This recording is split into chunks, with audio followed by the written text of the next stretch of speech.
Welcome to the next episode.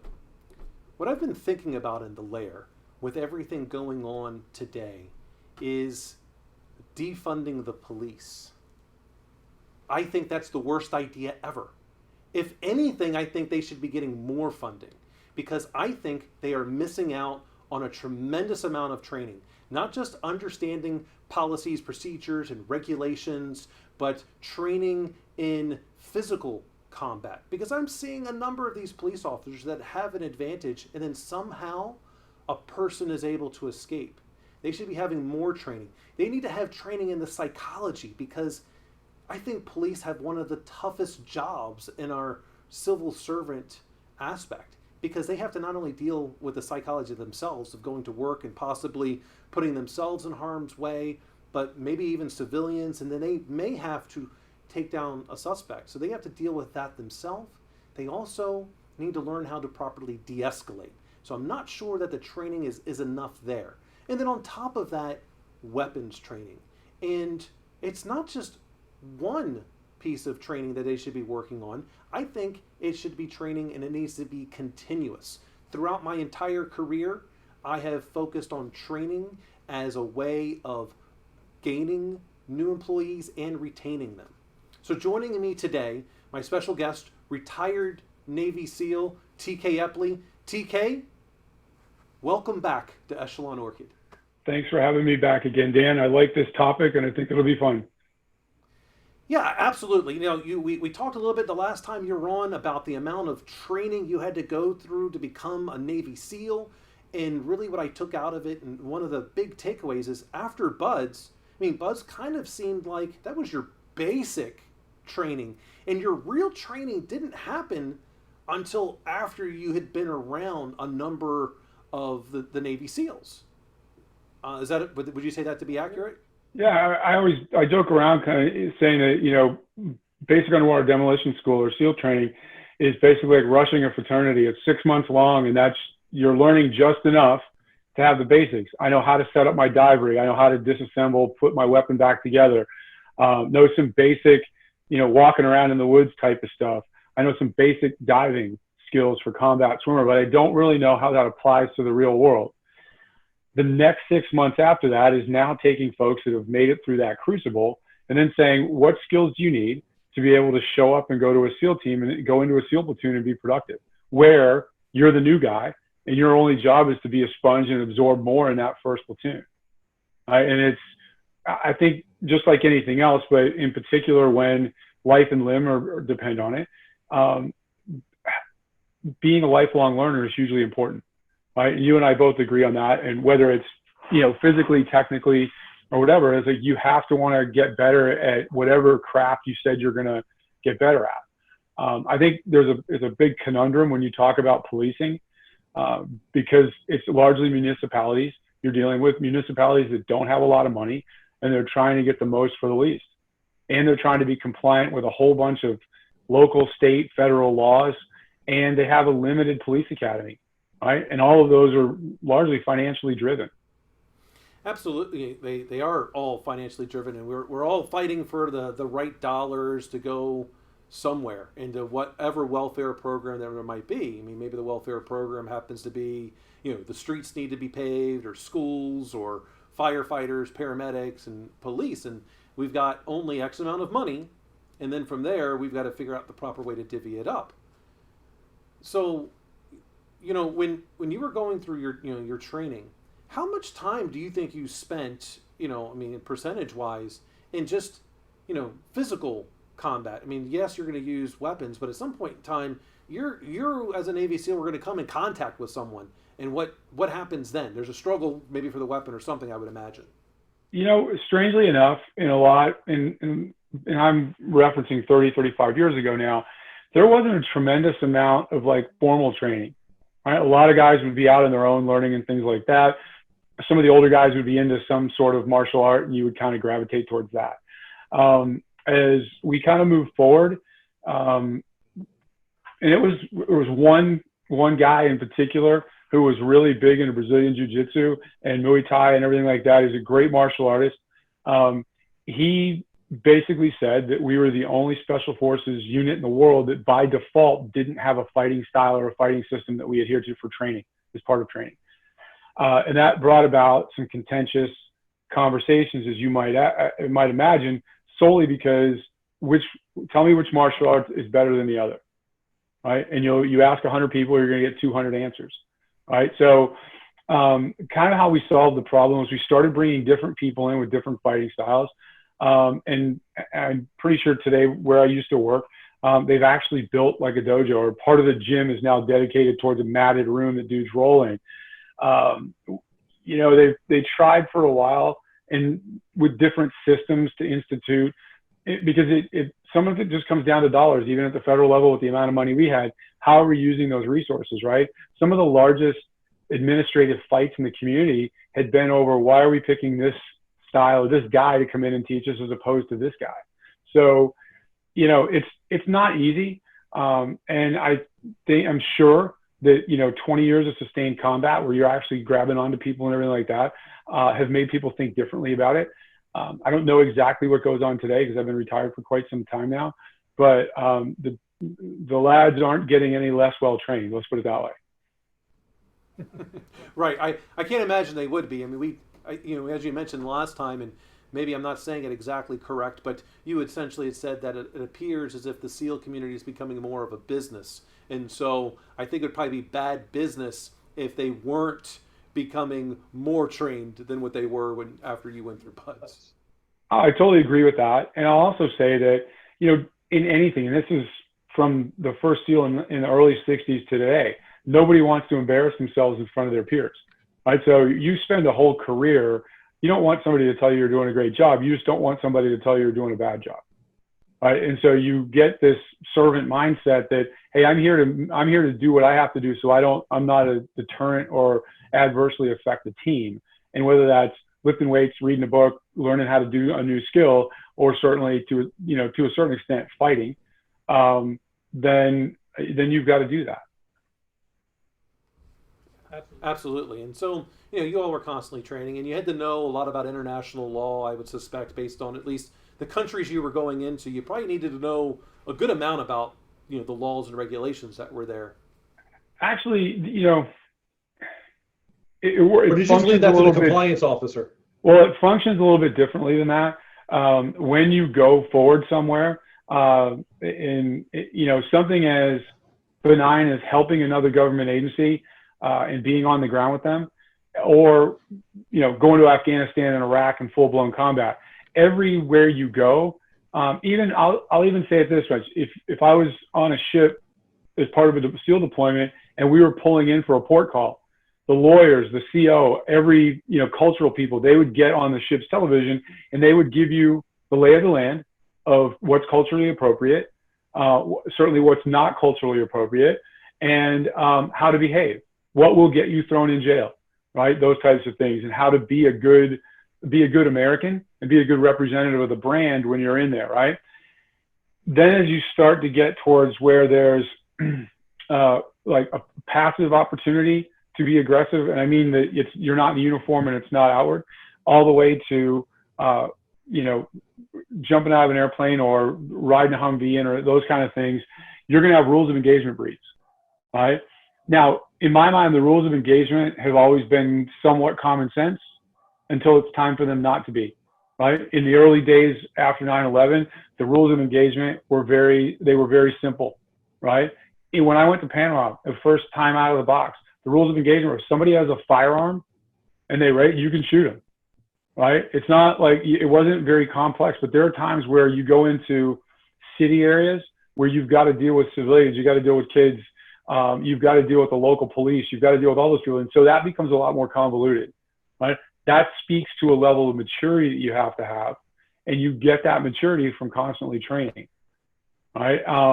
There is, you know, even amongst ourselves, like when you're training, we bring in a lot of role players. Now, a lot of them, they're from other units, or some of your guys that are in different teams or platoons and stuff like that help out. But you constantly have a role-playing component to what goes on. And the person that's managing the role players in any given scenario will have certain role players be non-compliant, right? We'll have that person that just won't shut up. We'll have that person that won't get up off the ground, right? Because that's a problem too, right? And so you start saying, what are the possible situations that I could be asked to have to either defend or offend somebody, right? Is go offensive on somebody, and how do we manage that without losing your mind, right? And that's a nuance, right? And there's, I think when you turn this into policing, which is, I think, is really where this is, police academies are constrained financially, so that there's roughly 980 hours, plus or minus, depending on the academy. A large portion of that has to be, how do we do the administrative paperwork, right? What are the forms I got to fill out, right? And one of my buddies who's a SWAT team cop around here is, hey, if my name, in my full name, Timothy, if the second T is not crossed, then if I get a speeding ticket, it's getting let go. And there's nothing that cities hate more than losing revenue because of shoddy administrative work, right? And so police officers a large time, and I reached out to a couple of my police officer friends, they feel that they don't spend enough time learning how to drive the car. They don't spend enough time shooting guns on the range or doing defensive tactics, which is what they would call hand-to-hand, or any of those things, right? They do role playing, they do this, but then once you're on the street, they need you on the street. And a lot of the police departments now are moving to one cop, one car, right? And you're not getting that long-term, kind of that field officer partner feel to train the trainer type thing. And I think that drives some of it. That, and hey, let's face it, how many times did you hear of police officers retiring early because they were wealthy? Right? It just doesn't pay that much. I can't think of any of those times. Right. It's law enforcement. It's a calling. It doesn't pay well. Right. And so I think when you start talking, I have two thoughts. If I'm going to say, hey, I want to take a look at the police and I want to defend the police point of view, right? Hey, we can only train the people that show up. And of that group of people that show up, we're as selective as we can be, right? There's quite a few people that they can't take, right? Much like the bulk of young people today are for one reason or another, ineligible for military service, right? Physically, emotionally, they got allergies, all these things, right? They take the people that show up, and then when they graduate, they're really not paying them a whole bunch, And in 20, 30 years ago, big city police departments, a lot of their corruption revolved around the fact that you were paying police officers around 20 grand a year and then telling them to be honest and raise a family and do everything else, right? Which kind of, in my mind, dovetails us into what I think the elephant in the room is you talk about Minneapolis, right? My personal opinion is those four dudes deserve to be in jumpsuits for the rest of their life, or whatever the full extent of prosecution could be, right? Because, and I've asked a lot of police officers, as well as a lot of my friends that do either military or some other form of law enforcement. Rule number one of detaining somebody is you don't let your detainee die. Right? I mean, I've heard that since the earliest days of, hey, you're going to put flex cuffs or handcuffs on somebody. It's your job. You have to control them. You have to keep them safe. Right? You're, in large measure, you're detaining somebody, restraining them, I should say, with cuffs, because you don't want them to hurt themselves, right? You don't want them to do something silly, right? Because if you're even out in major cities now, if there's a gunfight, if there's traffic, there's guns, there's people that are interested in hurting that person or helping them or hurting the cops, the minute that they're not restrained and you let go of them, they could run into traffic, right? Now get hit by a car, right? But the other thing is, you're taught that, and this is from the police directly, and I just got off the phone with a New York guy right before I got on here. The minute you restrain somebody with handcuffs, you're supposed to get them vertical. That's the NYPD policy. You're supposed to get them vertical. And it's a sensible policy. It nowhere is put your knee on the dude until the dude dies. Right? I mean, it's functionally inexcusable. But the worst part is 3 other police officers stood around and watched it. If you got people mansplaining for them all day long, well, they were new, they were this. Hey, there's never a wrong time to do the right thing. And that you know, Mr. Floyd does not deserve to be dead, right? I mean, I understand the outrage, right? But here's the bigger problem. Elon Musk said you never want to truncate hope, right? We pick and choose when we're hopeful, right? And what we care about when it comes to violence in the U.S., whether it's perpetrated by police officers or citizen on citizen. 104 people were shot last weekend in Chicago. 15 of them died. Where was the outrage at that? And that's a number that it's up and down, but that's weekly in major metropolitan areas all over the country. And we're not outraged, right? We want the police to go in there and police, but we're not outraged that all these people are getting shot. If you're going to stop the brutal police behavior, then you have to hold police officers, and I would say extends to publicly elected officials, to very high standards. And when they violate those standards, the punishment is swift and direct enough that it dissuades bad people that are power trippy and all those things you find out. You know, it's like when a guy goes out and kills 10 people, like, well, he was a quiet man. No kidding. He was plotting the overthrow of the free world, and he actually killed 10 people on the way to do it, right? Well, it goes back to that old thing. It's like, you want to know who's going to be a messed up adult, is go find a kid that abuses animals, right? There's breadcrumbs along the way to get there. I also am empathetic to the backlash, right, with the police right now, that all police are bad, right? In large measure, if you break down any group of people, any tribe in society, the majority of them are good people, right? That if you want to talk about, you know, terrorism and, you know, the things we've been going through for the last 20 years now. I mean, it's hard to say that's been 20 years since 9/11 almost. Your average Muslim in Afghanistan, for example, never wants to walk more than 5 miles away. He doesn't even consider it, right? All he wants to do is get along. He wants to pray 5 times a day. He wants to be able to have enough to eat, and he wants to go along, just like most other people on the planet, right?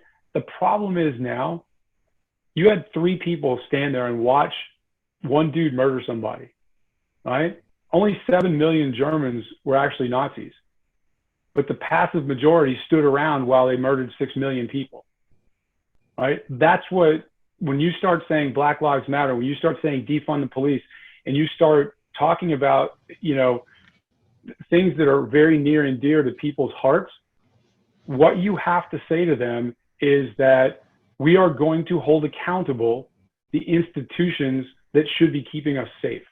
And that includes politicians, right? How many people have trust and faith in government right now, Dan? I don't think very many, and I think you really hit on something very good. You know, earlier when you talked about the brand of being an American, you know, the brand of being police, the brand of being a government elected official. I think in some cases, in many ways, I'm not sure what those brands stand for anymore. When I continue, you know, hearing you talk about, you know, these pieces to this, yeah, a few. You know, there's a few in any population are what's evil. And the reason why no one is talking about the countless deaths that happen in Chicago every day, or in DC, or in Baltimore, is because it doesn't get any of these elected officials elected. What gets them elected is the police brutality of, we're going to defund the police. It's about clickbait. It's no longer about being a servant anymore. And at least that's the way I'm seeing. That's the way I'm feeling today. Right. And I think here's one of the benefits, I always tell people, and somebody told me this a long time ago, I can't remember who it was, and they probably heard it from somebody else, because it's really sage advice. You want to be intelligent, read, right? You don't want to be a racist, travel, right? And it's simple, right? When I was a kid, my dad grew up in the rural South in the 30s, 40s, and 50s. He used to say, this was his thing about racism. He's like, he'd always call me son. I don't think he called me by my name once growing up. Son, listen to this. before you start hating somebody for the color of their skin, why don't you get to know them and find a really good reason to hate them? Right? Because it was about getting to know somebody. Right? I'll tell you a quick story. When I was in between Kosovo, Macedonia, Eastern Europe in the 90s, I had a driver for a lot of it. His name was Pea. Unbelievable guy, really smart electrical engineer. He just happened to be making more money driving for the U.S. Embassy than he did being an electrical engineer in Kosovo at the time. We'd be driving around town and driving back and forth, and we get stuck in traffic. And he was every day, I want to go to America. I want to go to America. I want to go to America. And I empathize with that. I wanted to go home too, and I wanted to go back to America. And so one day I said to him, I said, "Hey, you're European. Why don't you want to go to Germany and become a citizen, or England or Italy or France, somewhere there?" And he goes, "I'll tell you why. If I go to Germany and I become a citizen, I'll never be German. If I go to Britain and I become a citizen, I'll never be British. Only in America, when you become a citizen, are you an American." Right? We have, most people's citizenship is they're a victim of their birth. Right? And my personal opinion is that the single greatest limiting factor to us healing, moving forward, solving, whatever it comes with race, identity, gender, and all that, is we've stopped calling each other Americans, right? We're hyphenated Americans, right? We're African American, we're German American, we're Hispanic American. No, you're an American. And if you stop looking at somebody as being a part of a different subset, it's much harder to marginalize them, right? And I think, I also, if you want to be a skeptic, right, and just get into that a little bit, hey, it makes for good news ratings when we pit everybody against each other, right, in socioeconomic groups and race and class and everything else, right? One would say if you go look up how to do it from a socialist or communist point of view, that's the easiest way to do it, is break everybody into smaller groups inside the country and pit them against each other, right? And we're Americans. That's what the British Empire did. Yeah, I mean, we're Americans. That was their tactic. Yeah, and I mean, it's, I don't think we get to a place of healing long term where all the wounds of all the years, whether they're politically manufactured, socially manufactured, however they came about, right? And you lend credence and legitimacy to them, that until we start looking at each other as Americans. Why? And this will get some ads, right? But please hear me out. Why do we have Black History Month? Right? Black History Month is the history of America. Right? Why are we confining it to 28 days, 29 every fourth year, when it should be celebrated and read and taught in class just like everything else? Because there are different. I'll give you an example. The movement in Reconstruction after the Civil War to normalize citizenry for the former slaves and Black Americans was in full swing. Then Woodrow Wilson gets elected, who by any accounts is an ardent racist bigot. The first thing he does in 1915 is he fires every Black person that works for the federal government with the exception of one. Right? And he endorses Rise of a Nation, right? Which is a Klan advertisement, right? That's all it is, right? It is a 2-hour commercial that the Klan is good, right? And after that, a lot of the rich history that's happened in the Black community by other Americans, right? You find yourself walking it back saying, hey, we have to say we're thing. No, it's wherever you come from, if you're an American, how we include that into history had been remiss for probably the history books, even up to when I started getting into history in the 60s and 70s as a young kid. That, I think, is one of those fundamental changes. I don't believe you're doing somebody a favor by saying, hey, your history is worth 1 month. All right? It's not. It's 24/7. It's a rich, sometimes troubling conversation, but it's one that we can find a very sharp, short periods of time rather than laying it out on the table and letting it become part of the blanket and the fabric of who we are. Does that make sense? Absolutely does. I mean, I look at it very similar. When we're talking about a time period, you talk about the time period and then you include all of the populations that you're referring to. And that population could be the people, could be the geographic region, whatever it may be. You know, when we start talking about what led up to the Civil War, you know, you have to bring up, you know, Harriet Tubman and Frederick Douglass and the countless others that are in there from the what led up to it, what happened afterwards. When I get to the 1960s, what's really important about the 1960s is the civil rights, you know, movement. Or, you know, as I got up to that point, Jackie Robinson entering baseball from the old Negro leagues. I mean, those things are a part of the history as to how it got there. It shouldn't be 1 month. It should be being told as the totality of the circumstances of the time period and the population set that you're looking at. Otherwise, I think it creates those segments. And what we're trying to do, and I think it's great that your driver's like, and it's absolutely true. I want to be an American, and I know when I go to America and become a citizen, I'm American.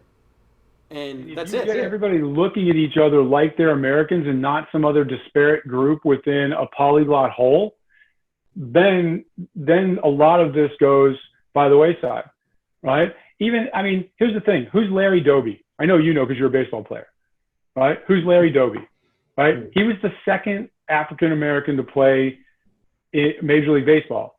It wasn't 2 years later, 5 years later. It was about 15 days later. On April 15th, the same year that Jackie Robinson, he started playing for the Cleveland Indians. Nobody knows who he is. Why? This is a fascinating thing to me. And I had an older gentleman tell me this. It was one of those, I think I was in Memphis and I was at a barbecue joint, and old raspy fellow, it sounded like he'd been singing the blues forever. He was sitting around the barbecue, and somebody in the conversation got to baseball, and he brought up, he was old enough to have either seen Jackie Robinson play in the Negro Leagues or something like that, but he wanted to talk, and we were as a group of team guys, and we were all listening to him. And one of the things he said, that there was great hope and joy that when Jackie Robinson made it to the major leagues, that it would be this flood of, in his words, old Negro League players running in there, right? And being judged solely on their talent, right? He's like, the problem and the unintended consequence was that every one of those Negro League teams was a black-owned business, right? And it's like, there were wealthy baseball owners in the Negro Leagues, and they were employing 50, 30, 100, whatever a normal baseball team employs. He goes, and all of a sudden, in all of these second tier cities, right? Not the Bostons, not the New Yorks, not the Chicagos. All of a sudden, there was a big hole of employment and revenue because because effectively opening up Major League Baseball, which should have been done, right? You should never impede anybody's ability to greatness, which is another topic we can talk about another time in the NCAA and the craziness that goes on with there of treating players of all walks of life like cattle.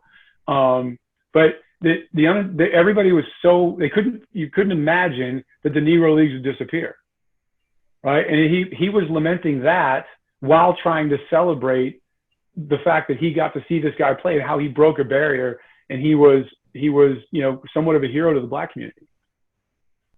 Yeah, and it's very interesting. I love that particular time period of baseball, and spent a lot of time researching and talking, and learning about the Negro Leagues. And the funny thing is, Jackie Robinson wasn't even the best player in the league, in the Negro Leagues. He was the one that Branch Rickey believed was the most mentally tough to be able to do this. And by all accounts, I would have to say probably was. I mean, I can't imagine going through anything that Jackie Robinson went through. I don't know that I have strong enough a character to do what he did. It's just my character. One of the most powerful things I've ever seen in my life was at the Smithsonian Institute at American History I don't know, probably, I was still in the Navy, so it had to be 15, 16 years ago. It was one of those things we had an afternoon off, and I was like, I'm going to go out, I'm going to go to museums and walk around. And I walked into there, and they had, I don't know if it was the actual, but they had a replica of the lunch counter in North Carolina, right, where they just staged to sit in. And they had an amazingly beautiful, articulate young lady that was dressed up in a poodle skirt and a blouse and thing, period clothing and everything like that. But she was dressed up to the nines with it, right? And talking very softly and nicely to the people, talking about the events that led up to that sit-in. And then they invited a bunch of white people to sit down and just sit at the counter like you're eating. And they had them lean over like they'd be eating. And then she had a microphone, and the microphone gets turned up. And this is in one of the big atriums of American history. Walked up and started shouting racial obscenities at them and said, could you sit still, when somebody said, boom, dumped the N-word, dumped all these other obscenities to her. And it was chilling, right? That would have offended the cancel culture we have today, right? I'm offended, please stop. No. We need more of that. You need more people need to see. I'm a big believer, and you've heard me say this before. I want somebody from the Ku Klux Klan on the news nightly talking about what they espouse. Because the more we get it out in the open and the more we talk about it and let them talk, the quicker it'll go away. Right? It's evil festers in darkness. If you bring light on this stuff, it all goes away. Right? One of my best friends is the greatest analogy about the stars and bars, right? The Confederate flag. He's like, I don't know what the big deal is. Why would you want to wave the flag of the losers? Right? Simple. Right? And if you think, to kind of jump around this, because this is, I get worked up about this now. We named a whole bunch of Army bases in the South after largely ignominious Confederate generals. Not very many of them were real heroes of battle, right? But I heard a guy that was running for Congress, I think in Kentucky, and he had been a Marine, and he had it was one of those things where you just, I wish I could have thought of this. And he said, I signed up and joined the Marines to defend the Constitution against all enemies, foreign and domestic. He goes, what we've done is we've put statues up in the South all over the place of men who were enemies of the Constitution, right? They wanted to separate the Union. They violated the Constitution to do it. So why are we going to celebrate that, right? Where we're at right now, and what I think we have to start looking at is, hey, has the movement, right, the purposeful movement of Black Lives Matter, is that getting co-opted by Antifa and others, right? The BLM folks down here, they were doing an unbelievable, I'm a huge constitutionalist, and Dan, you know this. I want everybody to get out and peaceably march, right? March, write your card, do whatever it is, protest the daylights, wear your First Amendment right to the ground, right? But the minute it becomes violent, that's not who we are as a nation, right? And some of the Antifa folks got in the crowd, and we didn't have a lot of damage, but it was like, a small segment of businesses got windows broken and stuff like that. What I found amazing, and it was the unbelievably appropriate thing to do, was the next night, those folks, the BLM folks, were on going, hey, we're going to help those businesses rebuild because it's not us, right? But nationally, how much of this right now is getting co-opted by Antifa and other people we're not even really cognizant of? They want to knock down a statue in D.C. that freed slaves paid for as a tribute to Abraham Lincoln for freeing the slaves, right? So if it's not about making things just, what is it about? Well, I wish I knew the answer to that. And I certainly don't. And this is why I continue doing shows like this and having, people that I respect on to kind of help me to figure out what are some of these things about. And that gets us right back to, these tragic events with George Floyd. When we talked about, these, 3-4 men, they killed this guy. I mean, I have not heard anyone defend these actions of these officers. And I don't care either if some of them were rookies. You put one side of a man neck on, I think it was concrete, and the other side is your knee, you're not going to breathe and live for very long, especially, I don't know how big that guy was, 160, 170, 180 pounds of pressure on both sides of your neck. You're gonna die. Anyone will die. It's inexcusable, right? But there's a slope there, right? And what causes a pendulum to swing in a crazy way is if you there's been more over the years, there's been more than casual excessive force, right? Again, it comes back to some training and things like that, but things escalate in a hurry, right? It's why they brought tasers in, to try to have an intermediate step of escalation, right? But the simple fact is, a lot of folks don't have trust in the public institutions.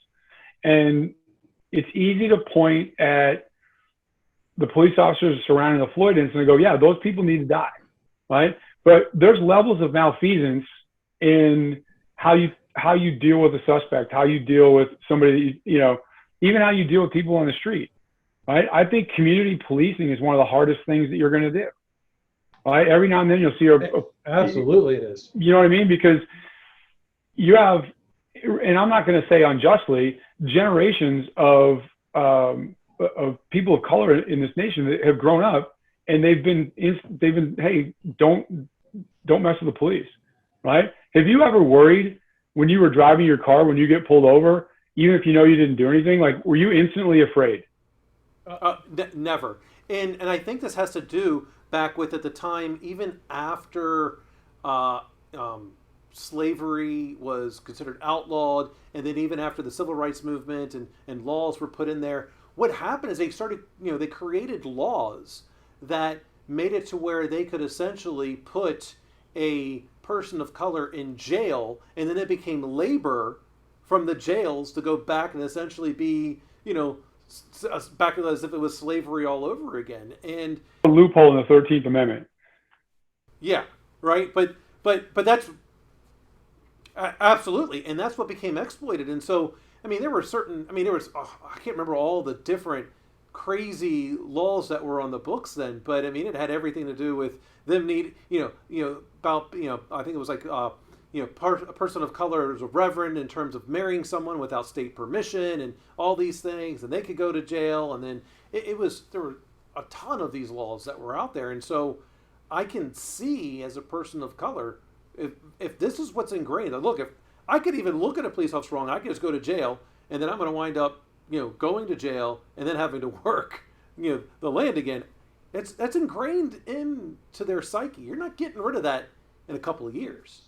No, like I said, this is a generational thing, which is, again, where I jump back to, if you're going to give somebody the public trust in whatever that looks like, when they become non-impeccable with that trust, it has to be swift and harsh, right? Otherwise, then you're going to say, hey, we want to defund or abolish the police, right? And it's a crazy statement to even think about that, right? Because you think we're having Second Amendment arguments now?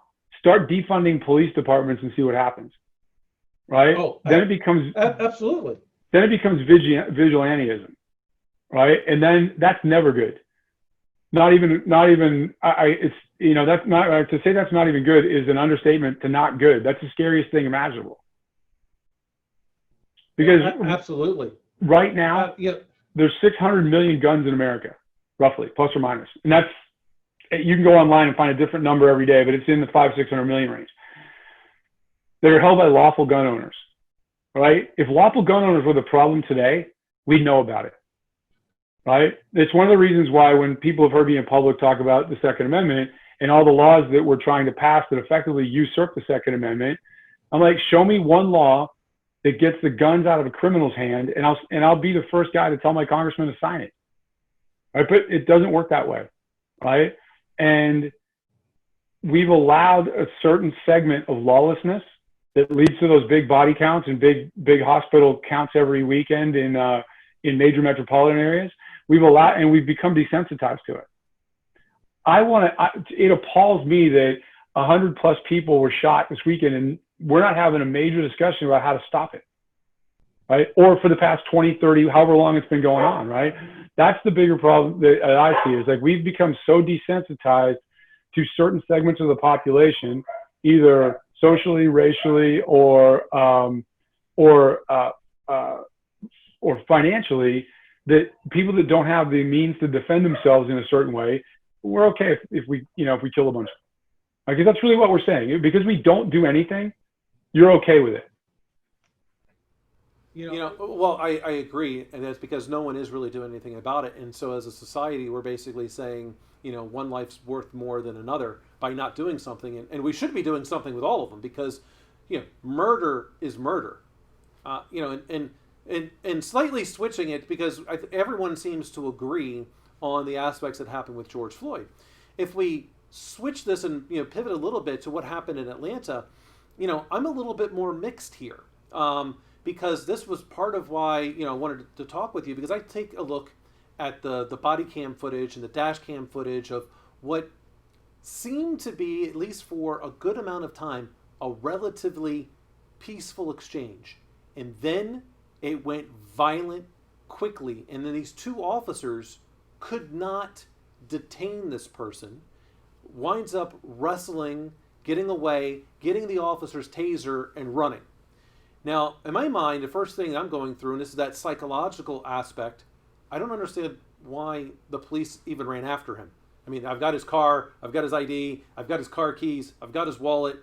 At some point he's going to have to come back, or I could just go to his house. I don't understand that pursuit aspect.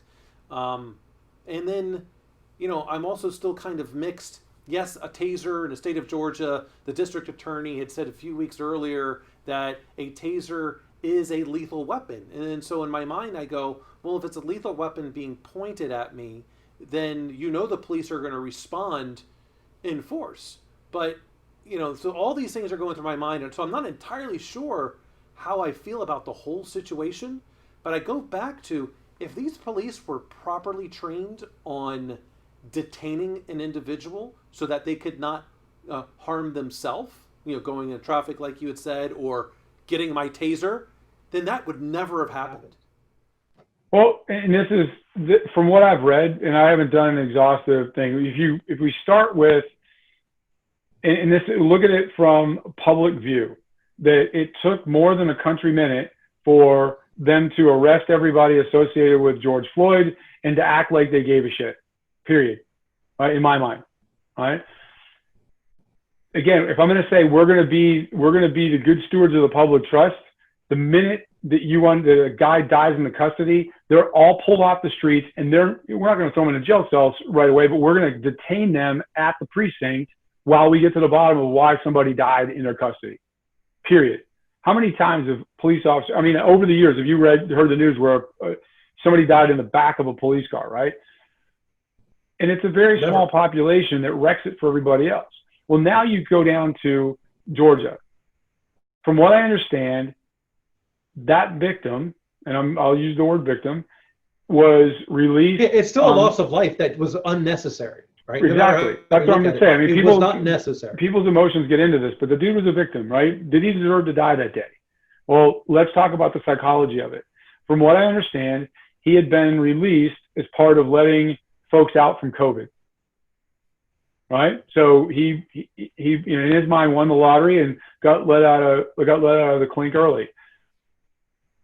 If he was drunk, right? Like we've heard, if he was drunk and now you pull him out, hey, he's going back. He's going right back to the pokey. If they basically prove he was drunk, violent, or anything else, you talk about fight or flight, right? What is a more native instinct in the human body than fight or flight, and how you manage that? He did not want to go back to jail, period, right? I agree. Cops' ability to de-escalate and keep that at a low thing is now what we're talking about. Now you talk about that once he grabs a taser, hey, their weapons are coming out, because that taser, and every one of those cops, I assume, in this police department's been tased, right? Just like, they've either been gassed or whatever. Any riot agents or anything, you usually get a taste of it somehow, but I don't know that for sure. But once that, if the DA of that city is determined that a taser is a lethal weapon, because it can be if somebody's got a heart problem, really. I mean, it's just, it's like, how many joules do you have to put into somebody before you croak them, right? And if that's considered to be a lethal weapon, then those officers have the right to defend themselves, right? Where it gets murky, and where, because we're in a place where we have zero public trust as police officers, how quickly can a man turn around? If I raise a gun to shoot somebody, how quickly can they turn around, right? And so what was somebody facing me, by the time I can get my gun out of the holster and get around towards them, if that's the appropriate action, they're not going to be in the same position, especially if they don't want to go to jail, right? In a much more simple, trivial matter. How many times in football do the defensive backs get called for inappropriate hits to the head and stuff like that because a running back ducks down, a receiver tucks himself to duck, and you inadvertently hit their head, right? So when two humans are moving at breakneck speed and there's adrenaline involved, there's fear, and there's fear on both sides, right? That cop doesn't want to die. He wants to go home tonight. That other guy doesn't want to go to jail, right? That's when all the psychology and everything goes out the window, and it's two dudes that don't want to die, right? And that's really led to a tragic consequence. The immediate rush to arrest and fire those cops, again, was inappropriate, right? It was inappropriate because it was different circumstances with George Floyd, but because we don't have the public trust anymore as police officers, they're going to get judged by that same harsh prism, right? And that's the second and third order effect. When you say they could be right or they could be wrong, right? Because it's viewed in the public eye that justice isn't swift for police officers, right? That it'll take 2, 3, 4 days or however long it takes, that you've lost the ability to have the moral high ground on that, right? And it doesn't have to be arrested. It can be detained, right? Keep somebody at work. Don't let them go home. Don't let them craft up a story. Don't let them potentially run off if they think they did something bad, right? Because people will do all of those things, right?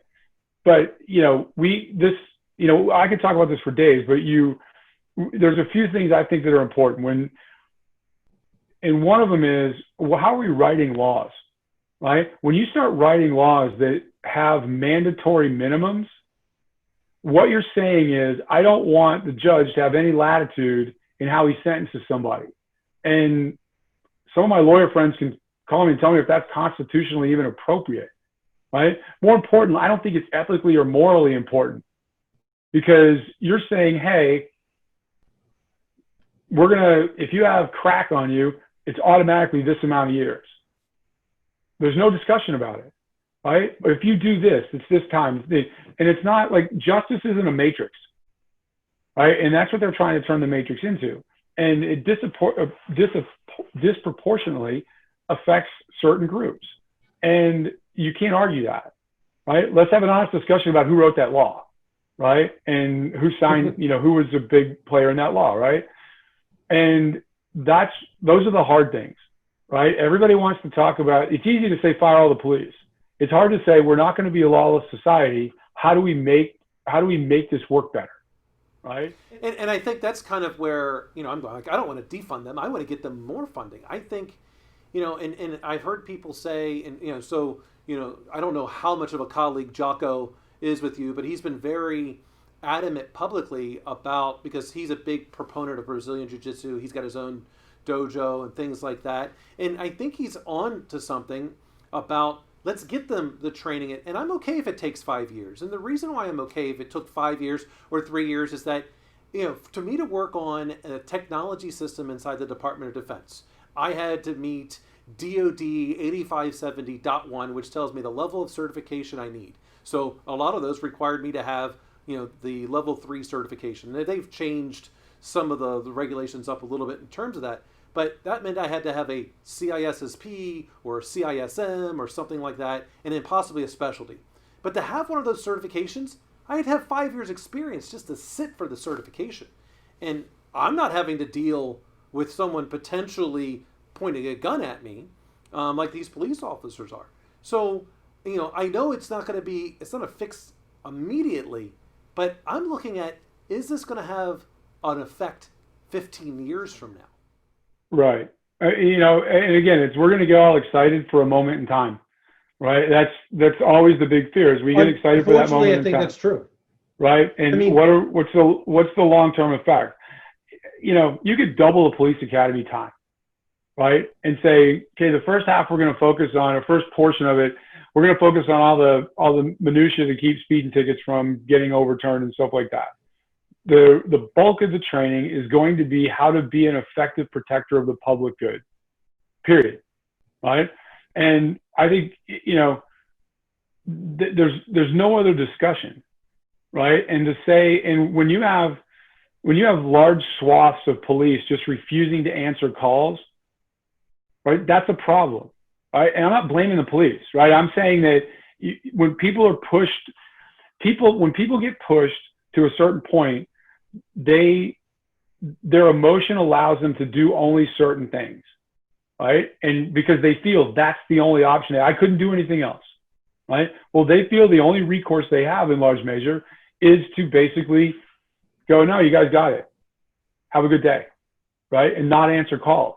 Well, that's not going to ever solve the problem either, right? But when you have police officers across the country worried about people spitting in their food, not giving them, all of the adverse stuff you've been hearing about, and a month ago we were celebrating first responders for COVID, and it's a fickle, crazy thing we're doing, but it's more fickle than the stock market after a breach.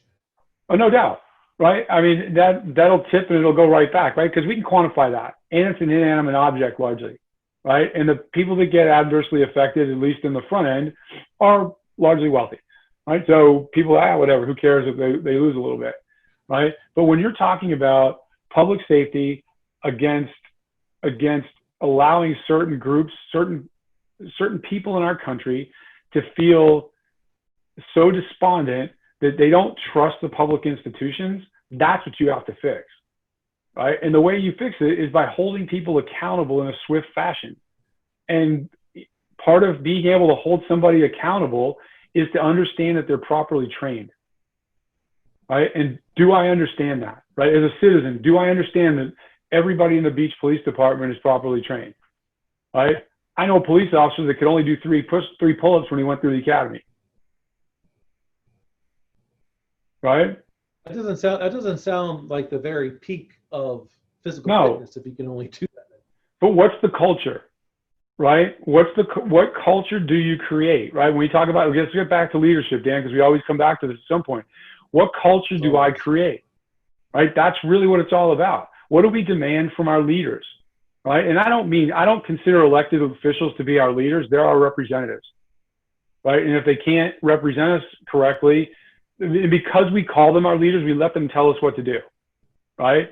Your job is to be our representative for the public good. If you're not doing that, we need to vote new people in.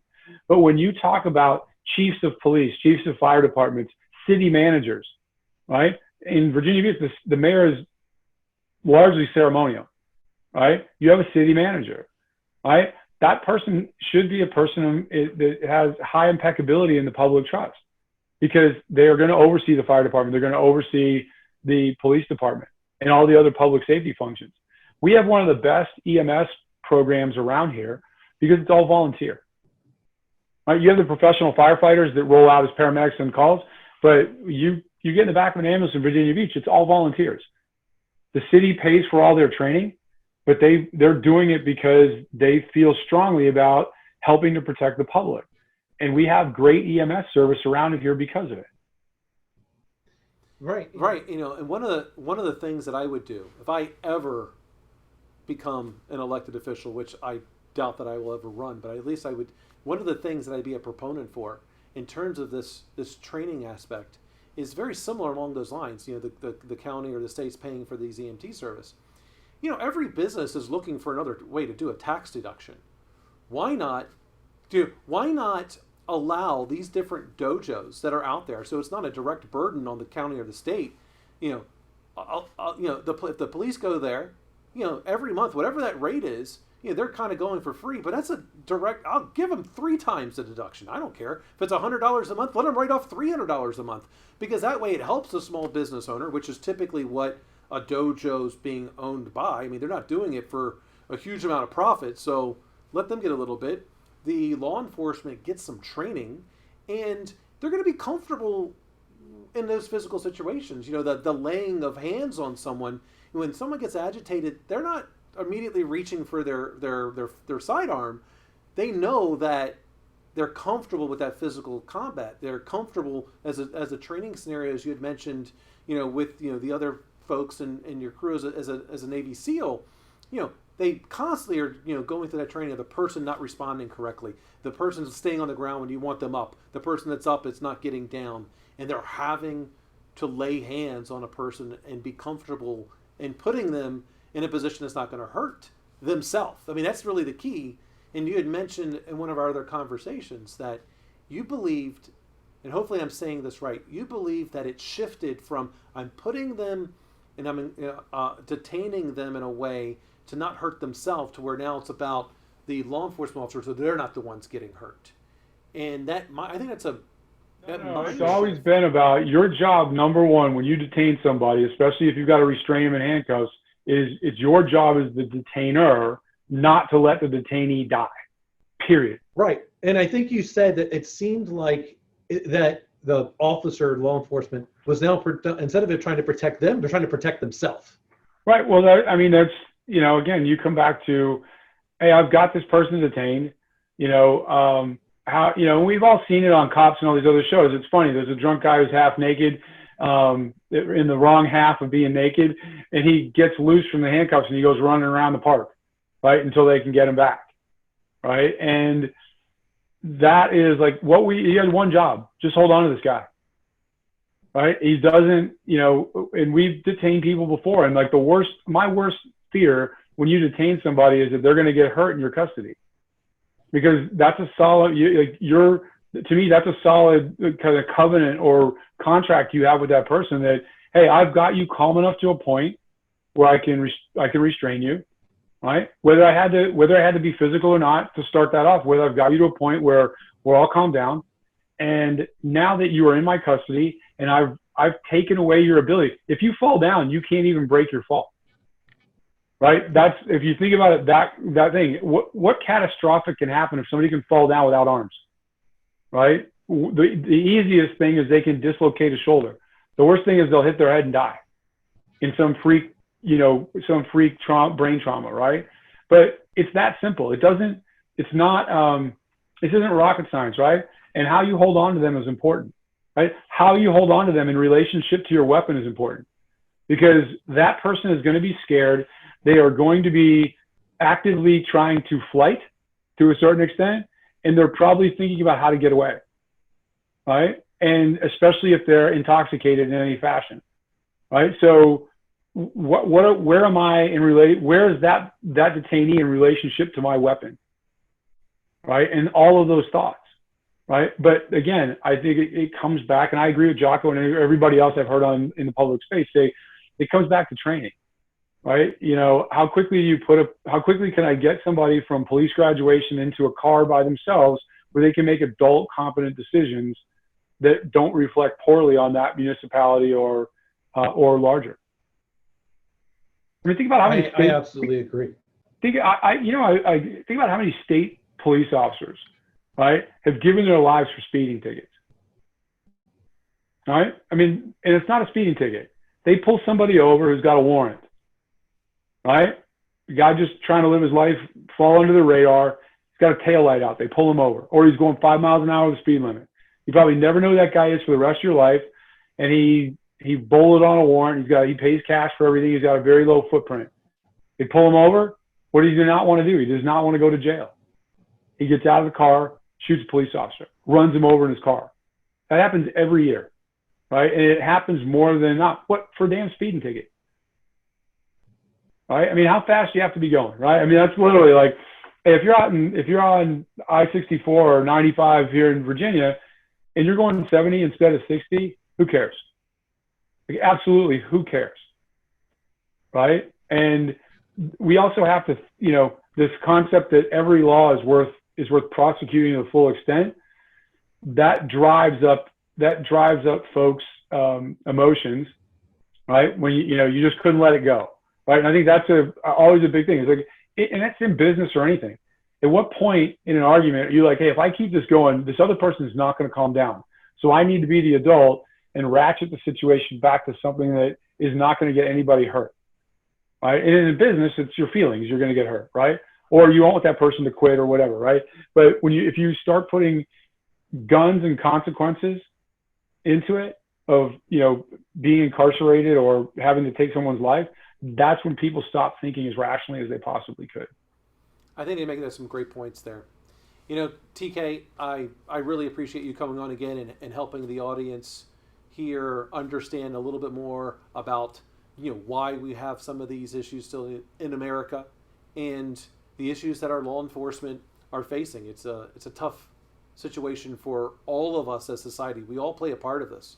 We have the part to making sure our elected officials and our law enforcement agents that are out there and the officers are beyond reproach. And I think if we start now, in 10, 15 years, we will see a complete difference in change. And I think people want an immediate change, and that's not a realistic outcome. This is supposed to be a journey. It's not a destination, especially when it comes to training. And changing the hearts and minds of society does not happen overnight. In a country of 350 million plus people that is predicated on individual freedom, you can't turn the boat that fast. It's going to go on. We can slowly make course changes, and you make the important ones, right? You avoid collision. How do you avoid collision?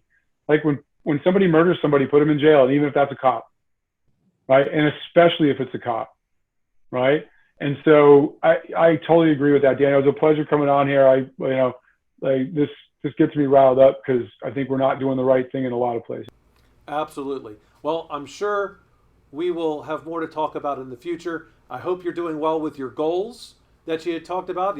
It's only been a couple of weeks, so you probably don't have a ton of progress yet. So we'll still have you on again in order to talk about goals at another time. Again, TK, my friend, thank you so much for joining me in EchelonOrchid. Awesome. Have a great day, everyone. Take care.